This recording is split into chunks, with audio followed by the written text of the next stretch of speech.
रात में भिखारिन बनकर एसपी मैडम थाने गई। थाने वालों ने मिलकर ऐसा किया, फिर जो हुआ उसने सबको हिला दिया। एसपी कविता देसाई एक ईमानदार और निडर पुलिस ऑफिसर थी जो हमेशा न्याय के लिए जानी जाती थी, लेकिन कुछ महीनों से उन्हें बार बार शिकायतें मिल रही थी। वजह थी शहर कोतवाली थाने से जुड़ी शिकायतें। रोज कोई ना कोई गरीब, कोई लाचार उनके दफ्तर के दरवाजे पर उम्मीद लेकर आता और उनकी कहानी एक ही होती, मैडम कोतवाली वाले हमारी सुनते नहीं। शिकायतें अलग अलग थी पर सबका शिकायत एक ही था, किसी की बेटी के साथ छेड़छाड़ हुई तो थाने के इंस्पेक्टर विक्रम राठौर ने उसे ही चरित्रहीन कहकर भगा दिया।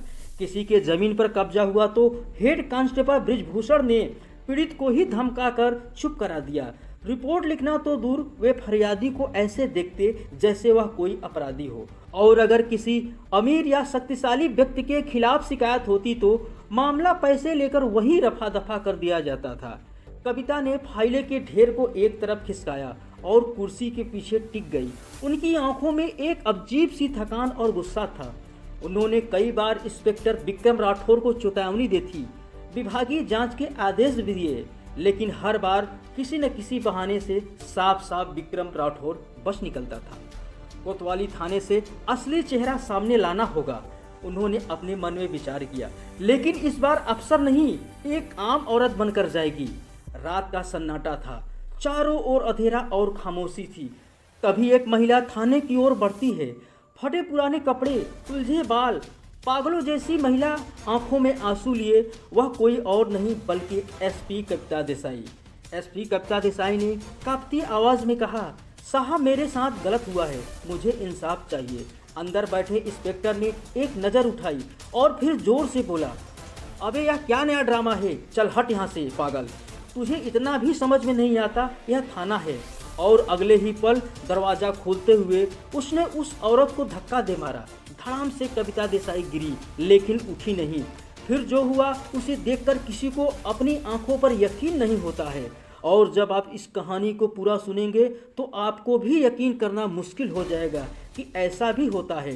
तो दोस्तों, पूरी सच्चाई जानने के लिए वीडियो को पूरा ज़रूर देखें, और आपसे निवेदन है कि आप मेरे चैनल पर नए हो तो वीडियो को लाइक और चैनल को सब्सक्राइब ज़रूर कर दें।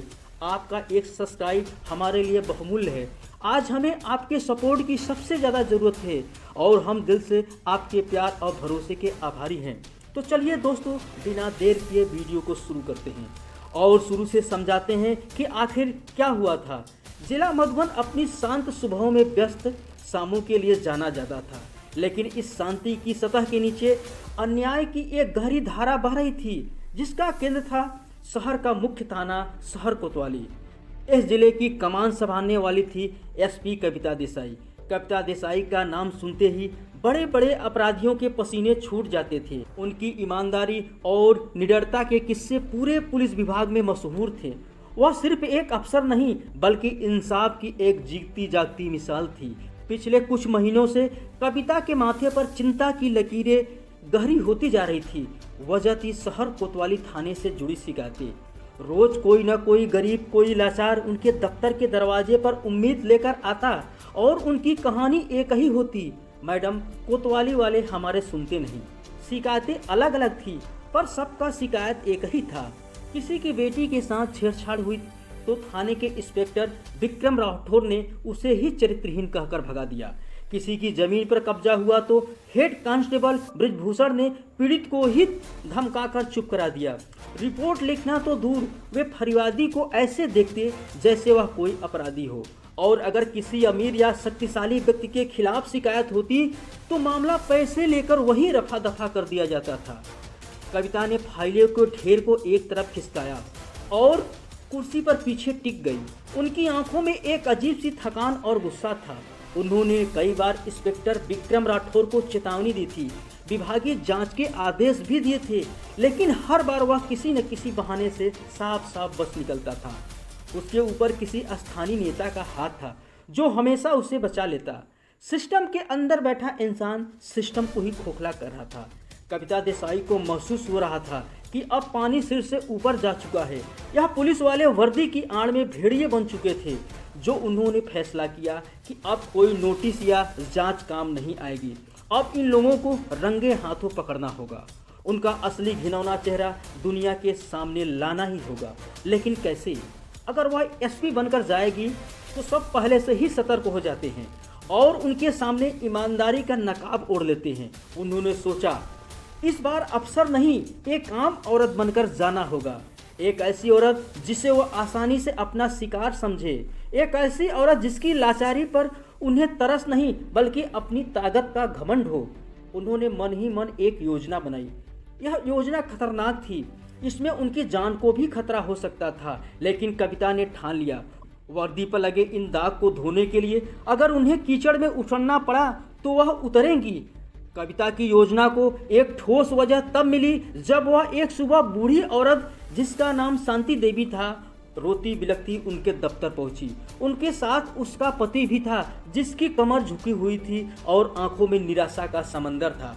शांति देवी ने अपनी साड़ी के पल्लू से आंख पोंछते हुए बताया, मैडम हमारी एक ही बेटी थी संध्या, बहुत मेहनत करके उसे पढ़ाया भी था। वह एक फैक्ट्री में काम करती थी। कल रात जब वह घर लौट रही थे तो इलाकों के कुछ गुंडे ने उसे घेर लिया, उसके साथ जोर जबरदस्ती की, उसकी आबरू लूट लिए।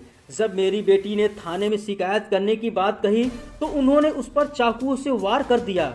यह कहते कहते शांति देवी की आवाज़ भर गई और वह जोर जोर से रोने लगी। कविता ने उठकर उन्हें पानी पिलाया और हिम्मत दी। आप शांत हो जाइए माँ जी, आगे क्या हुआ? बूढ़े पिता ने कांपती आवाज में कहा, हम उसे अस्पताल लेकर भागे पर उसने रास्ते में ही दम तोड़ दिया। मैडम हम रात भर कोतवाली के चक्कर काटते रहे, हमने उन लड़कों को पहचाना भी था, वे नेताजी के करीबी हैं। जब हमने इंस्पेक्टर विक्रम राठौर को सब बताया तो उन्होंने हमारी रिपोर्ट लिखने से मना कर दिया। जाओ यहाँ से, तुम्हारी लड़की चरित्रहीन होगी जिसका कई लड़कों से अफेयर होगा, इसी चक्कर में उसका यह हाल हुआ होगा। हमारा समय बर्बाद मत करो। उसने हमें धक्का देकर बाहर निकाल दिया। मैडम हमारी इकलौती बेटी दुनिया से चली गई, यह लोग हमारी सुन भी नहीं रहे, हमें इंसाफ चाहिए। मैडम हमें इंसाफ दिला दीजिए, हमारी बेटी के ऊपर लगे इस कलंक को धोना चाहते हैं क्योंकि हमारी बेटी ऐसी नहीं थी। यह सब सुनकर कविता देसाई का खून खौल उठा। एक माँ बाप ने अपनी जवान बेटी खो दिया और पुलिस वाले उसकी मदद करने के बजाय उन्हें ही भगा रहे हैं। यह अपराध नहीं, एकदम गुंडागर्दी है। उन्होंने शांति देवी के कंधों पर हाथ रखा और दृढ़ता से कहा, माँ जी मैं आपकी बेटी को वापस नहीं ला सकती, लेकिन आपसे वादा करती हूँ आपकी बेटी के कातिलों को सज़ा ज़रूर मिलेगी और जिन पुलिस वालों ने आपकी मदद नहीं की उन्हें भी उनकी लापरवाही की कीमत चुकानी पड़ेगी। उस बूढ़े माँ बाप की आंखों में उम्मीद की एक हल्की सी किरण देखकर कविता का इरादा और भी पक्का हो गया। आज रात वह खुद इस अन्याय के अंधेरे में रोशनी की मशाल लेकर उतरेगी। आज रात इंस्पेक्टर विक्रम राठौर और उसकी टीम का सामना एक लाचार औरत से होगा जिसके पीछे एक आईएएस अफसर की ताकत छिपी होगी। शाम ढल चुकी थी, शहर अपनी रफ्तार पकड़ रहा था, लेकिन एसपी बंगले के कमरे में वक्त जैसे थम गया था। कविता ने अपनी वर्दी उतारी और उसे अलमारी में रख दिया। आज जो यह पहचान पीछे छोड़ने वाली थी। उन्होंने एक पुरानी फटी हुई साड़ी निकाली जिसका रंग भी उड़ चुका था। उन्होंने बेतरकीब तरीके से लपेटा, फिर उन्होंने अपने लंबे सुलझे हुए बालों को खोला और उन्हें उंगलियों से उलझाकर एक बिखरा हुआ जोड़ा बना लिया। आईने में देखा तो एक पल के लिए वह खुद को भी पहचान नहीं पाई। यह वह कविता देसाई थी जिससे अपराधी कांपते थे। यह कोई और थी, कोई लाचार बेबस दुनिया की सताई हुई औरत। उन्होंने चेहरे पर हल्का सा मिट्टी का पाउडर लगाया और फिर उस पर पानी की कुछ बूंदें डालकर उन्हें फैला दिया जिससे चेहरा मुरझाया हुआ और रोया हुआ लगे। अंत में उन्होंने बाहर बगीचे से थोड़ी दूर सूखी मिट्टी उठाई और अपने हाथों पैरों और साड़ी के पल्लू पर मल लिया और अब वह पूरी तरह तैयार थी। एक ऐसी औरत जिसे देखकर कोई भी आसानी से अंदाज़ा लगा सकता था कि यह गरीब और मजबूर है। उन्होंने अपने पर्स से अपना आईडी कार्ड निकाला, उसे एक छोटी सी पॉलीथीन में लपेटा और साड़ी के अंदर कमर में खोस लिया। यही उनका ब्रह्मास्त्र था जिसे वह सही समय पर इस्तेमाल करने वाली थी। उन्होंने अपने भरोसेमंद ड्राइवर को बुलाया और उसे बंगले से कुछ दूर पर गाड़ी लेकर इंतजार करने को कहा। उन्होंने उसे सख्त हिदायत दी थी कि चाहे कुछ भी हो जाए वह बिना उनके इशारे के सामने नहीं आएगा। बंगले के पिछले दरवाजे से निकलकर कविता अंधेरी सड़कों पर आ गई। ठंडी हवा चल रही थी जो उनके फटे कपड़ों से होकर शरीर में सिहरन पैदा कर रही थी। पहली बार उन्हें एहसास हुआ कि एक बेसहारा औरत के लिए रात कितना डरावनी हो सकती है। हर आती जाती गाड़ियों की हेडलाइट, हर अनजान परछाई से दिल में एक खौफ पैदा कर रही थी।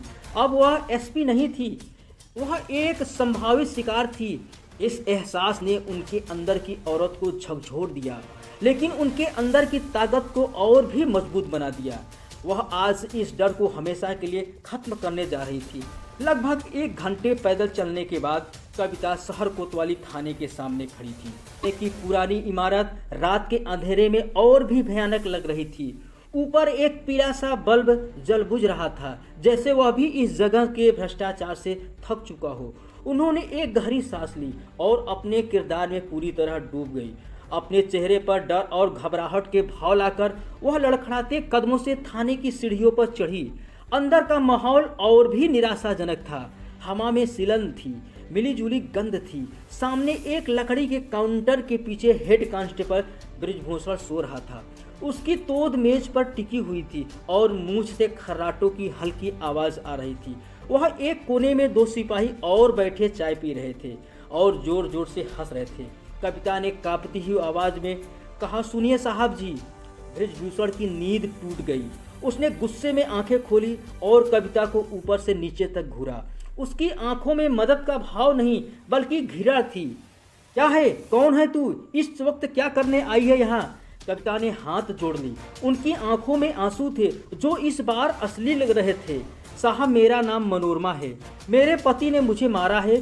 साहब, मुझे बचा लीजिए। मेरे साथ बहुत गलत हो रहा है। मुझे इंसाफ चाहिए। ब्रिजभूषण जोर से हंसा।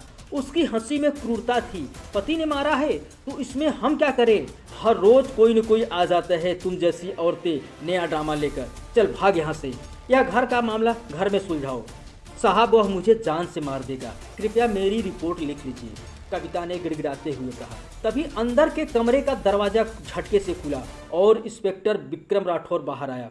विक्रम राठौर लंबा चौड़ा रौबदार चेहरा, लेकिन आंखों में इंसानियत की जगह सिर्फ अहंकार था। उसने कविता को देखा और अपनी मूंछों पर ताव देते हुए बोला, क्या हो रहा है ब्रिजभूषण?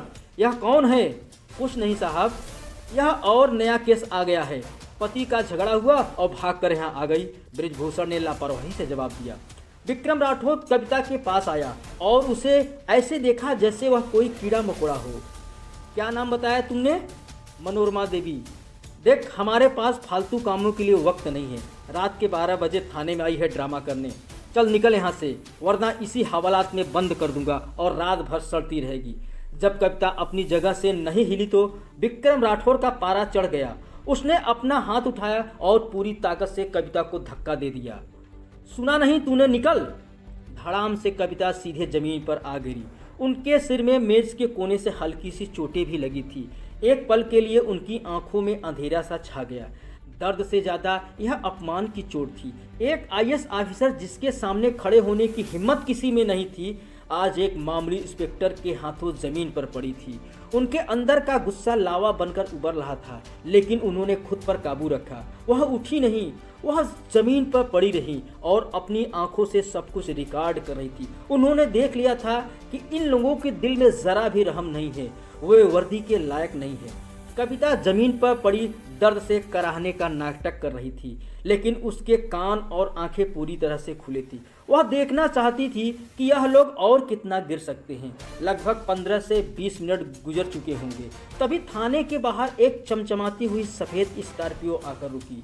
गाड़ी में से एक मोटा सा आदमी उतरा जिसने सफ़ेद सूट और सोने में गले की मोटी चेन पहन रखी थी। उसे देखकर ही हेड कांस्टेबल ब्रिजभूषण और बाकी सिपाहियों का रवैया बदल गया। वे तुरंत खड़े हो गए। अरे लाला जी, आप आइए, ब्रिजभूषण ने चापलूसी भरी मुस्कान के साथ कहा। वह आदमी जिसे सब लाला जी कह रहे थे, वह सीधे इंस्पेक्टर विक्रम राठौर के कमरे में चला गया। विक्रम राठौर ने उसकी बड़े गर्मजोशी से स्वागत किया। आओ लाला, सब ठीक तो है? लाला ने जेब से सिगरेट निकाली और सुलगाते हुए बोला, विक्रम, वो एक्सीडेंट वाला केस था ना, जिसमें हमारी गाड़ी के नीचे लड़का आ गया था, क्या हुआ उसका? विक्रम राठौर हंसा। अरे लाला जी, आप चिंता क्यों करते हैं, मामला संभाल लिया है हमने। लड़कों वालों को थोड़ा बहुत धमकाया, वे डर भी गए हैं। बस केस की फाइल थोड़ी भारी करनी पड़ेगी। कितना लगेगा? लाला ने सीधा सवाल किया। लड़का गरीब घर का है, ज़्यादा कुछ कर नहीं पाएगा। आप बस 1 लाख दे दो, मैं फाइल को हमेशा के लिए बंद कर दूंगा। ऐसा दिखा देंगे कि गलती उसी लड़के की थी, विक्रम ने बेशर्मी से कहा। कविता जो बाहर जमीन पर पड़ी थी यह सब सुन रही थी। उनकी मुट्ठियां कस गई थी। तो यह है इनका इंसाफ, एक गरीब की जान की कीमत सिर्फ 1 लाख और एक बेबस बहन को डरा धमका कर चुप करा दिया जाता है। लाला ने जेब से नोटों की गड्डी निकाली और मेज पर रखते हुए कहा, यह लो 2 लाख, 1 लाख तुम्हारे और 1 लाख बाकी लोगों में बांट देना। बस मेरा नाम कहीं नहीं आना चाहिए। आप बेफिक्र रहिए लाला जी, जब तक विक्रम राठौर इस कुर्सी पर है आपका कोई बाल भी बाका नहीं हो सकता। विक्रम ने नोटों की गड्डी उठाते हुए गर्व से कहा, यह कविता के लिए बर्दाश्त की आखिरी हद थी। उन्होंने बहुत कुछ देख लिया था, बहुत कुछ सुन लिया था, अब और नहीं। अब इन भेड़ियों का शिकार करने का वक्त आ गया था। जैसे ही लाला जी कमरे से बाहर निकले, वह अपनी गाड़ी में बैठे। कविता धीरे धीरे उठकर खड़ी हुई। उसने चेहरे पर अब दर्द या लाचारी का कोई भाव नहीं था। उसकी आंखों में किसी भूखी शेरनी की तरह चमक थी। उनकी चाल में जो लड़खड़ाहट थी वह अब एक फौलादी दृढ़ता में बदल चुकी थी। इंस्पेक्टर विक्रम राठौर और बृजभूषण ने जब उस औरत को इस तरह बदलते देखा तो वे चौंक गए। ये लड़की तू अभी तक यहीं है? मैंने कहा था ना, निकल यहाँ से, विक्रम राठौर ने चिल्लाकर कहा। कविता ने धीरे धीरे चलकर उनके सामने आकर खड़ी हो गई। उनकी आंखों में आंखें डालकर एक ऐसी आवाज में बोली जो किसी बिजली की गरज से कम नहीं थी, अब तुम्हारा खेल खत्म इंस्पेक्टर। सबकी नजरें उधर ही घूम गई। थाने में एक अजीब सा सन्नाटा छा गया। वही पुरानी फटी साड़ी पहने औरत जिसे कुछ देर पहले धक्का मारकर गिराया गया था, अब वह एक अलग रौब में खड़ी थी। उनकी आवाज में वह अधिकार था जो इन पुलिस वालों ने कभी नहीं सुना था। विक्रम राठौर एक पल के लिए घबराया, फिर हंसकर बोला, तुझमें बड़ी हिम्मत आ गई, जानती नहीं तू किससे बात करी है? कविता के होठों पर एक व्यंग भरी मुस्कान आ गई। उन्होंने अपनी साड़ी के अंदर कमर में रखी हुई पॉलीथीन निकाली और धीरे धीरे उसे खोला और उसमें से अपना आईएएस का आईडी कार्ड निकाला। उन्होंने उस कार्ड को हवा में लहराया और फिर गरजते हुए कहा, मैं आईएएस कविता देसाई, इस जिले की सुपरिटेंडेंट ऑफ पुलिस। यह शब्द नहीं थे, यह परमाणु बम थे जो उस थाने में फटे थे। एक पल के लिए सब कुछ जम गया। हेड कांस्टेबल बृजभूषण के हाथों से चाय का गिलास छूटकर जमीन पर गिरा और चकनाचूर हो गया। इंस्पेक्टर विक्रम राठौर का चेहरा सफेद पड़ गया, जैसे किसी ने उसका सारा खून निचोड़ लिया हो। उसकी मूंछों का ताव हवा हो गया और वह पत्थर की मूर्ति की तरह खड़ा रह गया। बाकी सिपाहियों के तो होश ही उड़ गए, वे डर के मारे कांपने लगे। चारों ओर मौत जैसा सन्नाटा था। कविता देसाई ने एक एक को अपनी शस्त्र जैसी नज़रों से घूरते हुए कहा, जिस थाने को जनता की रक्षा करनी थी वही आज खुद गुनहगारों का अड्डा बन चुका है। तुम लोग वर्दी के आड़ में अपना धंधा चला रहे हो। एक लाचार औरत की मदद करने के बाद उसे धक्का देते हो और एक अमीर गुंडे के तलवे चाटते हो। शर्म आनी चाहिए तुम्हें। उनकी आवाज़ पूरे थाने में गूंज रही थी। विक्रम राठौर के पैरों तले जमीन खिसक चुकी थी। वह हकलाते हुए बोला, मैडम मुझसे बहुत बड़ी गलती हो गई, मुझे माफ़ कर दीजिए। माफ़ी? कविता जोर से चीखी। माफ़ी उस बूढ़ी माँ से मांगना जिसकी बेटी तुम्हारी वजह से इंसाफ के लिए तड़प रही है। माफ़ी उस बहन से मांगना जिसकी गरीब का तुमने सौदा किया था। उन्होंने अपनी कमर पर लगी वाकी टाकी उठाई जो उन्होंने साड़ी के नीचे छुपा रखी थी। उसका बटन दबाते ही एक कर्कश आवाज़ आई, कंट्रोल रूम, एसपी कविता देसाई बोल रही हूँ। कंट्रोल रूम में बैठा अधिकारी यह आवाज़ सुनकर तुरंत बोल पड़ा, यस मैडम। जी मैडम, कविता ने गरजते हुए आदेश दिया। शहर कोतवाली थाने के inspector Vikram Rathore, head constable Brijbhushan और ड्यूटी पर मौजूद दोनों सिपाही अजय और मोहित, इन चारों को सस्पेंशन ऑन ऑर्डर निलंबन का आदेश तुरंत तैयार करो। मैं 5 मिनट में फाइलें भेज रही हूँ। इन सबको अभी के अभी गिरफ्तार करके लाइन हाजिर करो। और हाँ, वह सफ़ेद स्कॉर्पियो जिसका नंबर मैं भेज रही हूँ, वह लाला जो अभी अभी यहाँ से निकला है, पूरे शहर में नाकाबंदी करो। मुझे वह आदमी जिंदा या मुर्दा चाहिए। यह आदेश देकर उन्होंने वाकी टाकी बंद कर दिया। विक्रम राठौर और बाकी तीनों पुलिस वाले उनके पैरों में गिर पड़े। मैडम, हमें बर्बाद मत कीजिए, हमारे भी बीवी बच्चे हैं, मैडम एक मौका दे दीजिए। वह गिड़गिड़ाते रहे। एसपी कविता देसाई ने घृणा से उनकी तरफ देखा। तुम लोग एक गरीब की मजबूरी का फायदा उठा रहे थे, तब तुम्हें अपने बच्चों की याद नहीं आई? जब तुम इस वर्दी को नीलाम कर रहे थे, तब तुम्हें अपना परिवार याद नहीं आया? तुम जैसे लोगों की जगह पुलिस फोर्स में नहीं, जेल की सलाखों के पीछे है। 5 मिनट के अंदर ही थाने के बाहर पुलिस की गाड़ियों के सायरन गूंजने लगे। डीएसपी के नेतृत्व में एक टीम अंदर आई। उन्होंने जब अपनी एसपी मैडम को इस हालत में और पूरे मामले को समझा तो उनकी आंखों में भी अपने भ्रष्ट साथियों के लिए नफरत भर गई। विक्रम राठौर, बृजभूषण और दोनों सिपाहियों को हथकड़ी पहना दी गई। कुछ देर पहले जो राजा बने बैठे थे, अब किसी भीगी बिल्ली की तरह कांप रहे थे। उन्हें पुलिस की गाड़ी में ढकेला गया। कविता देसाई ने जाते जाते विक्रम राठौर से कहा, जिस केस की फाइल को तुमने 1 लाख में बंद कर रहे थे, अब वह फाइल दोबारा खुलेगी और तुम्हारे खिलाफ जो फाइल खुलेगी वह अब कभी बंद नहीं होगी। भ्रष्ट पुलिस वालों के जाने के बाद कविता देसाई ने थाने के रिकॉर्ड रूम को खुलवाया। उन्होंने शांति देवी की बेटी संध्या की फाइल और उस एक्सीडेंट वाले केस की फाइल अपने कब्जे में ले ली। उन्होंने तुरंत शांति देवी को फ़ोन किया। रात के 2 बज रहे थे। बूढ़ी माँ ने घबराकर फ़ोन उठाया। हेलो, कौन? माँ जी, मैं एसपी कविता देसाई बोल रही हूँ। कविता की आवाज़ में अब नरमी थी। मैडम, आप इस वक्त?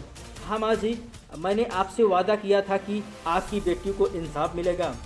जिन पुलिस वालों ने आपकी रिपोर्ट नहीं लिखी थी, उन्हें गिरफ्तार कर लिया गया है और आपकी बेटी के कातिलों को भी कल सुबह तक पकड़ लिया जाएगा। आप हिम्मत मत हारना। फोन की दूसरी तरफ से सिर्फ सिसकियों की आवाज़ आ रही थी, लेकिन यह सुकून भरी सिसकियाँ थीं। उस रात एसपी कविता देसाई घर पर नहीं गई। वह थाने में ही एक कुर्सी पर बैठी रही। उन्होंने अपनी फटी हुई साड़ी नहीं बदली। वह उस वर्दी को महसूस करना चाहती थी जो उन्होंने आज रात पहनी थी। एक लाचार औरत की वर्दी। सुबह जब सूरज की पहली किरण थाने की खिड़की से अंदर आई तो वह एक नई सुबह थी। मधुबन जिले के लिए इंसाफ, इंसाफ के लिए खुद और कविता देसाई के लिए।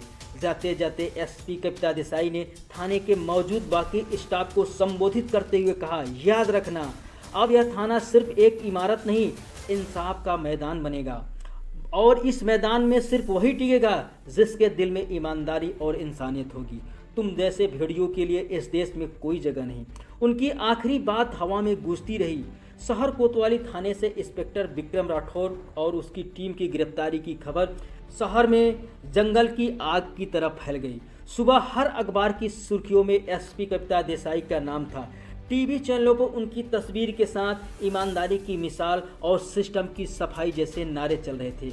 आम जनता में खुशी की लहर थी। लोगों को पहली बार लगा कि कोई उनकी सुनने वाला आया है, कोई है जो ताकतवरों से नहीं डरता।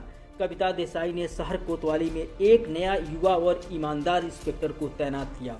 थाने का माहौल बदलने लगा। अब फरियादों को सम्मान से बिठाया जाता, उनकी शिकायतें तुरंत लिखी जाती। शांति देवी की बेटी संध्या के कातिलों को भी सलाखों के पीछे डाल दिया गया था। सब कुछ ठीक होता दिख रहा था कि यह तूफान से पहले की शांति है।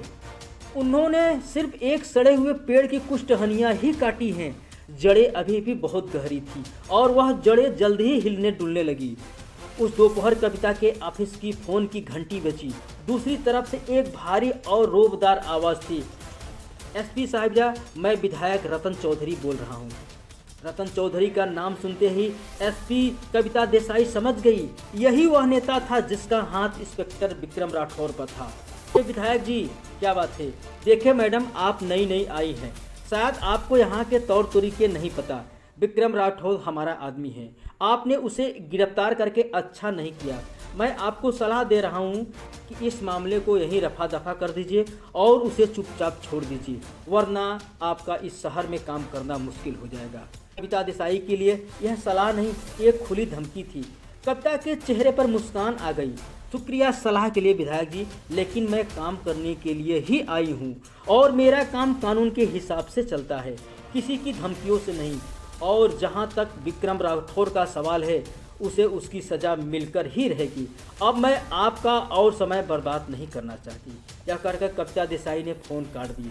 फोन रखते ही कविता समझ गई कि असली खेल तो अब शुरू हुआ है। उनका सामना अब सिर्फ कुछ भ्रष्ट पुलिस वालों से नहीं बल्कि उस ताकतवर राजनीतिक आपराधिक गठजोड़ से था जो इस पूरे सिस्टम को चला रहा था।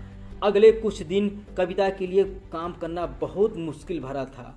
विधायक रतन चौधरी ने अपनी पूरी ताकत झोंक दी थी। सबसे पहले उसने मीडिया के एक हिस्से को खरीद लिया।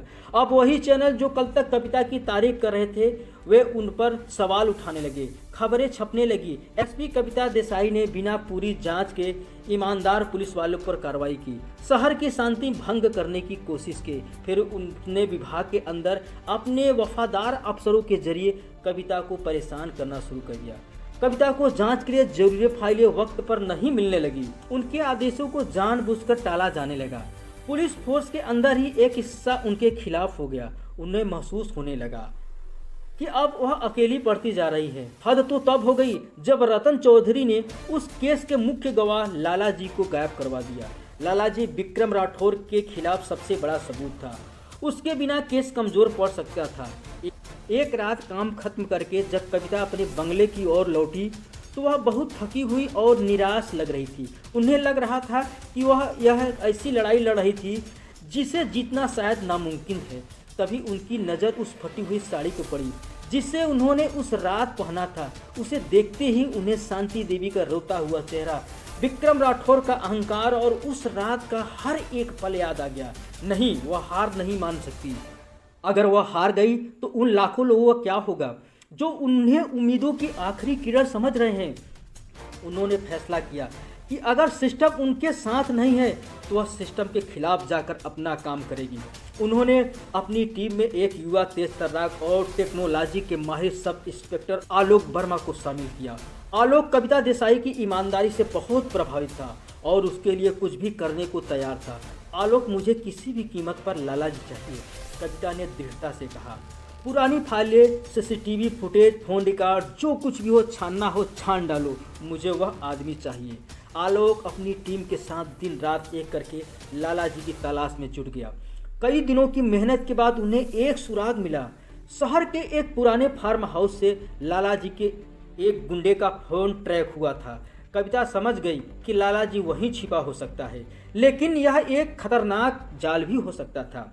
उन्होंने फैसला किया कि वह इस ऑपरेशन को खुद लीड करेगी। उन्होंने पुलिस फोर्स के ज़्यादातर लोगों पर भरोसा खो दिया था, इसलिए उन्होंने सिर्फ आलोक और अपनी 4 सबसे भरोसेमंद कमांडो की एक छोटी सी टीम तैयार की।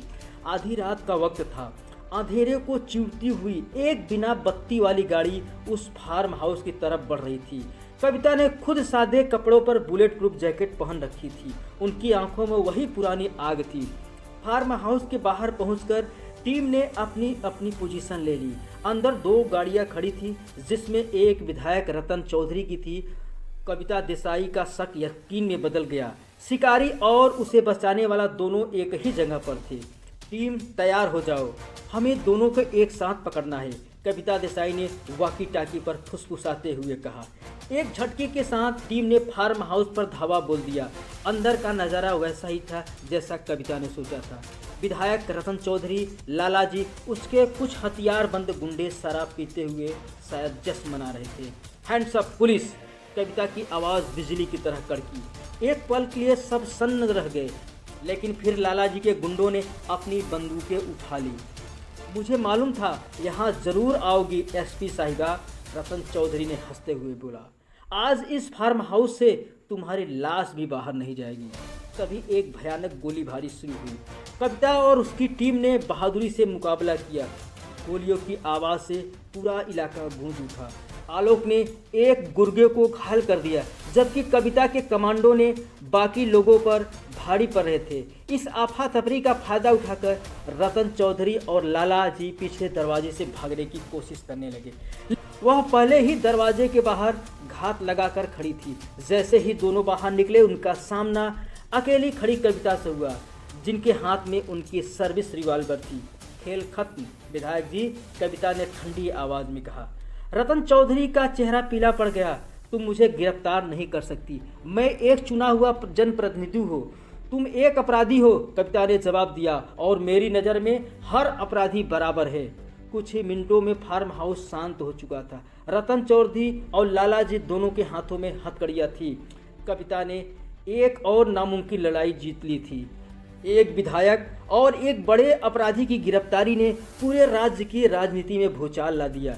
कविता के ऊपर से सारे राजनीति के बादल छट गए। अब बड़े से बड़े अफसर भी उनकी तारीफ कर रहे थे। उन्होंने एक कॉन्फ्रेंस बुलाई और सारे सबूत मीडिया के सामने रख दिया। विक्रम राठौर से लेकर रतन चौधरी तक पूरे गठजोड़ का पर्दाफाश हो गया। उस शाम कविता देसाई शहर कोतवाली के थाने के बाहर खड़ी थी। थाने की इमारत वही थी, लेकिन अब वहाँ डर और भ्रष्टाचार का माहौल नहीं था। लोग बिना डरे अंदर बाहर आ जा रहे थे। तभी उनके पास शांति देवी आई। उनके आंखों में आंसू थे, लेकिन इस बार वह खुशी के आंसू थे। उन्होंने कविता के हाथों को पकड़ लिया। मैडम, आपने सिर्फ मेरी बेटी को ही नहीं, हम जैसे 1000 गरीबों को इंसाफ दिलाया। भगवान आपको हमेशा खुश रखे। कविता ने मुस्कुराते हुए उन्हें गले लगा लिया। यही उनकी असली कमाई थी, यही उनकी वर्दी का असली सम्मान था। उन्होंने साबित कर दिया था कि अगर एक इंसान भी ठान ले तो पूरे सड़े सिस्टम को झुकाया जा सकता था। लड़ाई अब भी लंबी थी, लेकिन एक नई और साफ सुथरी सुबह की शुरुआत हो चुकी थी। दोस्तों, कहानी यहाँ खत्म नहीं हुई, यह तो सिर्फ शुरुआत है। आपने देखा कैसे एसपी कविता देसाई ने भ्रष्ट पुलिस वालों को सबक सिखाया, लेकिन जब उनका सामना हुआ असली विलेन पावरफुल विधायक रतन चौधरी से तो असली घमासान शुरू हुआ। कविता पर चारों तरफ से हमले हुए, उन्हें अकेला करने की कोशिश की, लेकिन कविता ने हार नहीं मानी और सच का पर्दाफाश किया। तो दोस्तों, आज के लिए बस इतना ही। दोस्तों, जाते जाते एक आखिरी सवाल। शायद हम एक दूसरे को नहीं जानते, लेकिन इस स्क्रीन के आसपास हमारे बीच एक रिश्ता सपनों का है, उम्मीदों का और साथ निभाने का। अगर आप हमारे चैनल पर नए हैं तो इस वीडियो को लाइक करें और चैनल को सब्सक्राइब जरूर करें। आपके लिए बस एक क्लिक होगा, लेकिन हमारे लिए ये उस मेहनत का इनाम है जो हम दिन रात सिर्फ आपको अच्छा कंटेंट देने के लिए करते हैं। आपका हर सब्सक्राइब हमें आगे बढ़ाने की हिम्मत देता है। आपका हर लाइक हमारी थकान मिटा देता है और आपका साथ हमें ये यकीन दिलाता है कि हम अकेले नहीं हैं। आज हमें आपकी ज़रूरत है, क्योंकि आपके बिना ये सफ़र अधूरा है। और अगर आपने साथ दिया तो यकीन मानिए, ये कहानी सिर्फ हमारी नहीं, हम सबकी होगी। मिलते हैं अगले वीडियो में, तब तक के लिए धन्यवाद। जय हिंद, जय भारत।